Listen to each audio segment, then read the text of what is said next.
అదే మా టైగర్. అది దుమ్ము లేపుతుంది మాట, మామూలు స్పీడ్ కాదు, గ్యాప్ ఇవ్వదు. గ్యాప్ ఇచ్చిందా అటోపుడుది ఇంకా అంతే అయిపోయింది. ఫట్ ఫట్ ఫట్ ఫట్ 5 కిక్స్ వరకు నాన్ స్టాప్గా కొడుతూ ఉంటుంది. ఇప్పుడు దాకా ఏం పోలేదు పాపం. లాస్ట్ మ్యాటర్లో దానికి కన్ను పోయింది, ఒక కన్ను ఉంది.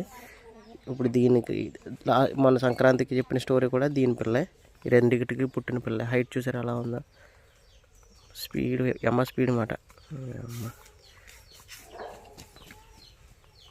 పుంజు కానీ అడిగారు తర్వాత నన్ను, ఇచ్చేస్తావు అని. అంటే నేను ఇంకెవరలా ఇంత స్పీడ్ పుంజు పక్క బ్రీడ్కి ఇస్తాడు, మళ్ళీ సంక్రాంతికి అటు ఇటు తిప్పి తీసుకొచ్చి మన పిల్లల మీదకి వదులుతాడు. అదొకటి గుర్తుపెట్టుకోండి. బ్రీడ్ని ఎప్పుడు నెంబర్ 1 బ్రీడ్ని ఎప్పుడు బయటకు ఇవ్వడానికి ఎప్పుడు ఇష్టపడకండి, ట్రై చేయకండి అసలు. ఇలా దీని కన్ను పోయింది, పెట్టదే దాని కన్ను పోయింది.